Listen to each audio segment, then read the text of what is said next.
Está con nosotros Alejandro Kaufman, él es docente universitario, es crítico cultural, es ensayista, es profesor de la Universidad Nacional de Quilmes, también de la UBA, es investigador del Instituto de Investigación Gino Germani, es autor de libros. Bueno, tenés un currículum enorme, Alejandro. ¿Cómo estás? Buenas noches. Buenas noches, muchas gracias. Bueno, a ver, yo si no me equivoco tomé contacto con un artículo tuyo, y en ese artículo vos hablabas o sobrevolabas el concepto de meritocracia, y la verdad que eras muy reactivo a esa situación, que en algún caso uno podría inferir que el propio gobierno trató de sembrar en la sociedad. Digo, ¿qué te parece esto?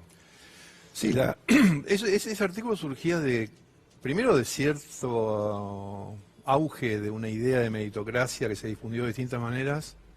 Eso que llaman neoliberalismo es una forma de meritocracia vinculada con la riqueza. O sea, el que tiene riqueza, sea material o sea simbólica, tiene mérito, ¿no? Tiene una virtud, tiene algo por encima de los demás. Después, el sistema escolar es meritocrático, es selectivo, establece jerarquías, acreditaciones. Una crítica a la meritocracia supone la posibilidad de valorar a todo ser humano independientemente de sus logros. O sea, esa es una crítica a la meritocracia. Convivimos con la meritocracia en sociedades muy complejas, donde la meritocracia de algún modo es necesaria, porque si vamos al médico o administramos una central nuclear, queremos que haya alguien meritorio. Pero tiene que haber formas tales que esa no sea la única manera de vivir, la única manera de relacionarnos entre nosotros. O sea, la única llave que exista para poder progresar, digamos, no debiera ser la única. Sí, ese es un efecto adverso que tiene el movimiento igualitario argentino, que es aspiracional, tiene como efecto adverso una sobrevaloración de la meritocracia. Eso me dijo el doctor. Lo de mi hijo el doctor es una sobrevaloración, porque si sos plomero, porque es menos que ser doctor, ¿no? Pero digamos, es muy interesante lo que estás planteando, porque obviamente a veces se habla de digamos, de esa especie de sueño americano que los Estados Unidos fomentaban, pero en la Argentina también teníamos que ir a esto que vos estás mencionando. Digo, ¿eso se perdió? ¿Existió en algún momento? Yo creo que sigue existiendo, y que es necesario en un cierto sentido, porque lo aspiracional, que es algo que valoramos en términos de una lucha por la igualdad, conduce a un cierto camino meritocrático, ¿no? En el sentido... O sea, la cuestión que planteaba en ese artículo y en otros es sincerar la cuestión de la meritocracia. O sea, está muy bien que cualquiera que se esfuerce alcance una posición, pero eso no valora completamente la vida de las personas. Porque si no hacemos una crítica de cómo valoramos la vida de las personas, no podemos alcanzar la igualdad tal como pretendemos. O sea, la igualdad deja de ser algo real. Se convierte en que yo quiero ser igual a lo que está arriba. Y de ahí viene lo que decía Jorge Alperín hace un rato: necesito que haya alguien abajo. Para que no se produzca, o para superar un poco ese conflicto, conviene valorar a todas las personas por lo que son, por su existencia, por lo que son capaces de hacer, sin un término comparativo. No es fácil la cuestión. No, por supuesto, por supuesto. ¿Cuál es el rol del Estado en todo esto, no? Se ha discutido mucho el rol del Estado. Hay gobiernos como este que propone un Estado más pequeño, con un recorte de sus funciones. Digo, ¿cuál es el rol del Estado? No, el rol del Estado es asegurarse de que la meritocracia sea legítima y de que funcione con un criterio de legalidad y de mayor propensión a la igualdad de oportunidades. Yo creo que habría que distinguir una dimensión cultural y otra estatal. La estatal es la igualdad de oportunidades. En esta misma mesa, en algún programa, se discutía este tema, y generalmente los meritócratas dicen, bueno, pero entonces ¿cómo funcionaría el mundo? ¿Qué pasaría? Entonces algunos les responden desde el progresismo: no, lo que queremos es igualdad de oportunidades. Es decir, como si el mundo, la vida fuera una carrera donde lo que importa es tener un punto de partida, ¿viste? Cuando se dispara... que todos partan del mismo lugar. Y de alguna manera las sociedades contemporáneas son así. Es decir, si yo no tengo piernas, va a haber una carrera para gente sin piernas, pero también va a ser una carrera.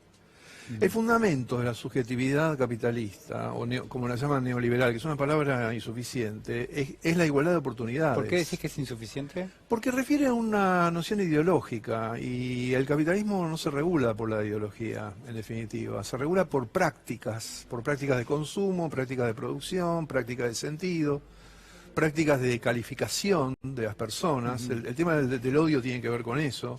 O sea, ¿quién es mejor que otro? ¿Qué es mejor hacer? Y todo eso conduce también la filosofía de la educación, porque ¿qué enseñamos a los niños? ¿En qué mundo queremos que vivan? Y de algún modo el sistema educativo se corresponde con un mundo de los mejores. A los niños se les enseña quiénes son los grandes autores, los grandes científicos, los grandes genios. Se promueve la idea de la competencia, de la celebración del mérito, en el sentido de que a vos te da premio porque hiciste tal cosa. Y eso tiene que convivir en una vida más plena con un estado más de infancia, ¿no? Viste que los niños no compiten entre sí por quién hace la manchita más... No, o sea, no se da, naturalmente no se da la competencia. No se da, y en realidad cuando tratamos con los niños de muy corta edad, los queremos a todos. O sea, una sociedad convivencial requiere combinar virtuosamente esas dos dimensiones. Dado que somos sociedades tecnológicas, la meritocracia es inevitable. Pero como pretendemos también cierta plenitud de la vida social, hace falta esa otra dimensión. Te cambio de tema y te llevo al mundo de la política y un poco lo que hemos vivido en las últimas horas, el proceso electoral, la definición de nuevas autoridades para el país.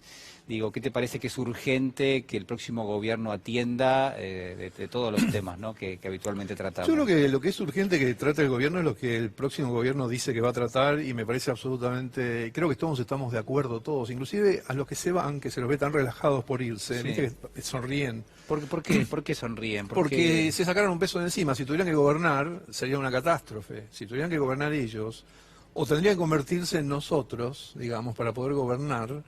Porque digo, esta sociedad, en el modo en que está, es ingobernable. Con Chile al lado, es ingobernable, es completamente ingobernable. Hay un nivel de desigualdad, de malestar, de sufrimiento, de padecimientos generalizados y colectivos de tal magnitud. Bueno, esa magnitud, si tomamos como medida el resultado electoral, es preocupante también, es problemática, ¿no? Si el resultado electoral representa la magnitud del malestar, hay un problema ahí.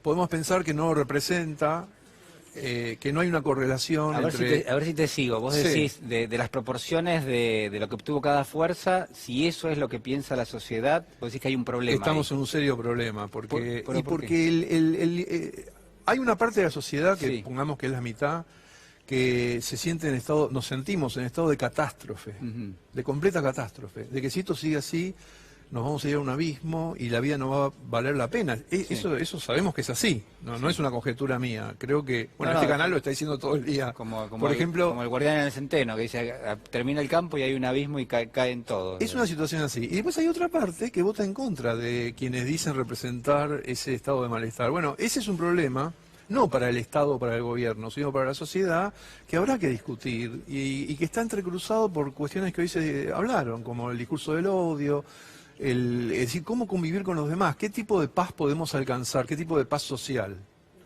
O sea, cómo... Yo creo que hay una suerte de anhelo generalizado de reducir la conflictividad. Podemos acordar, y esto no todos piensan igual, que hay un anhelo de reducir la conflictividad.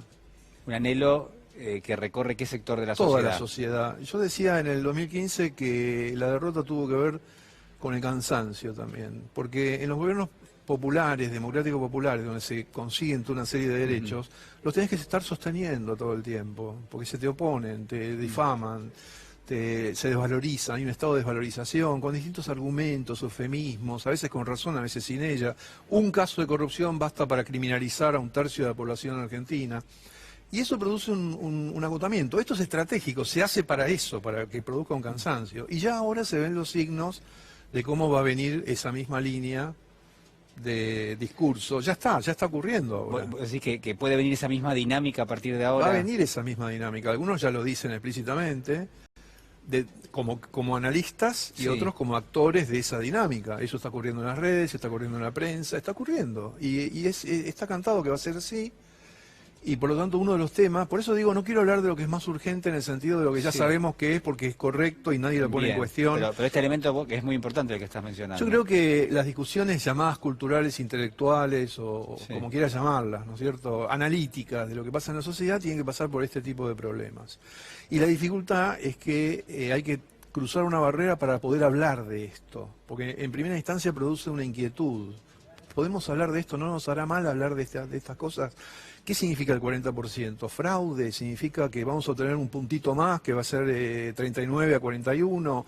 Estuvieron bien hay un malestar alrededor de esa cuestión, que me parece que hay que darle una voz a ese malestar, hay que discutir en qué consiste ese malestar. Y creo que el malestar fundamentalmente no es por una cuestión numérica en el sentido de del fraude o del escrutinio, sino que tiene que ver con este contraste que se produce entre una mitad de la población que se expresa de una manera tan padeciente y otra parte que no sé cómo lo ve eso, ¿no? Es decir, habría que interrogarla también, ¿no? Habría que interrogarla, bueno, pero ¿ustedes qué piensan del hambre? Más allá del discurso de la culpabilización, la criminalización, el odio, ¿no? Es decir, ¿cómo conseguir una conversación? Ese va a ser un objetivo.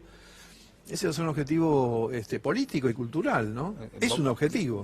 Vos proponés que hay elementos que entorpecen la posibilidad de que haya determinado tipo de consensos básicos, es decir, o en todo caso de indagar qué piensa ese sector de la sociedad, qué piensa del hambre, de la pobreza, de la indigencia. Exactamente, porque conseguir una convivencia mínima, que insisto que es un anhelo. ¿Pero es decir, eso lo tienen otras sociedades o es una aspiración de la sociedad argentina? Lo tienen. Nosotros por lo menos nosotros creemos que otras sociedades lo tienen. Cuando vemos a otras sociedades, vemos aquellas que tienen, algunas no lo tienen. Bueno, en algún momento nos parecía que Chile, no sé si nos parecía, daba la sensación de que en Chile había cierta armonía, la verdad que era subterráneo, o en todo caso nadie lo atendía como correspondía. No era lo que parecía, no era lo que parecía. Pero tampoco es tan fácil decir qué es lo que es en realidad, porque digamos una cuestión que es muy importante y que nos afecta y que hay que insistir.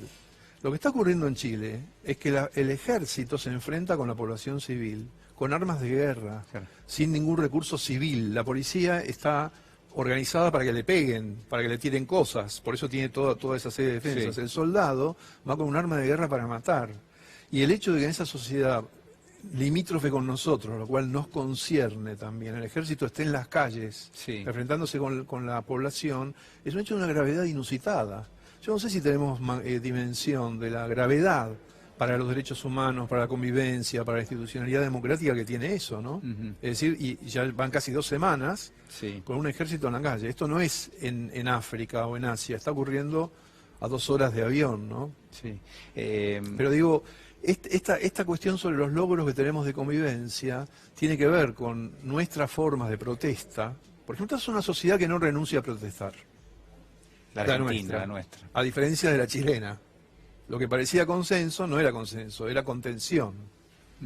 Entre nosotros, porque el consenso no es ajeno a la posibilidad de la protesta. No es por ahí que pasa. Ese es un problema también. O sea, vos podés tener una sociedad relativamente consensual con protestas intensas. En la nuestra eso no ocurre y por eso las protestas se sobreactúan. Tenemos muchísimas protestas porque para conseguir cualquier cosa hay que poner el cuerpo, hay que estar ahí. Entonces es una sociedad que creó consuetudinariamente un modo de convivir tenso y conflictivo, agotador para todos, desmoralizador en un sentido que es que para conseguir cualquier cosa hay que pedirlo y para sostenerlo hay que insistir y después te lo sacan y lo tenés que volver a obtener y con los años se va degradando el promedio. Entonces ahora con lo que nos encontramos es con el hambre, lo que se llama el hambre, que como dice Pichetto, es verdad, no es hambre de Biafra, es desnutrición, mala nutrición, injusticia, privación alimentaria, ¿no es cierto? Es decir, hay un montón de palabras para decir eso. La llamamos hambre, es correcto llamarla hambre también, pero digo, eso es un descenso de los promedios, hemos vuelto a un punto anterior, no es que hemos perdido solo lo logrado en la década ganada, sino que hemos vuelto a un punto anterior, simbólicamente, el tema de la gorrita tiene que ver con eso, la cuestión de que públicamente se puede decir cualquier cosa. Yo quiero hacer una observación que tenía muchas ganas de decir, y me parece que es para ofrecerla como idea para pensarla. Vos viste que cuando invitás en la televisión, en la prensa, a cualquiera, y se da la circunstancia de hablar algo que tiene una marca registrada, a la gente le da pudor. Porque nada impide que yo diga el nombre de una marca si quiero ahora. Claro. A mí no me va a pasar nada, ni a vos tampoco, ni a nadie le importa, ni al canal, no va a pasar absolutamente nada si yo digo XX, ponele, ¿no es cierto? Pero hay instalada en la cultura un pudor, como si vos dijeras una mala palabra, el nombre de los genitales. En cambio, para hablar mal de la chorra, la yegua, los negros, para eso no hay ningún problema. ¿Y eso con qué tiene que ver? Y eso tiene que ver con quién ha conseguido un respeto y preguntarnos cómo lo consigue y Sí. cómo consentimos con que haya toda una dimensión de la vida colectiva que no se toca. ¿Por qué no se puede tocar? A ver, ¿por qué no puedo criticar una bebida gaseosa y designarla por su nombre? Sí, sí, lo ¿No? voy a tener. Sí, claro, son cuestiones que uno nunca se plantea porque están dadas, se supone, pero no. Eso es lo que propongo hacer, dedicarnos a repensar algunas cosas. Alejandro, te quiero agradecer muchísimo por No, estar con te nosotros, ha agradezco sido a muy vos. amable. Hacemos una pequeña pausa y ya regresamos.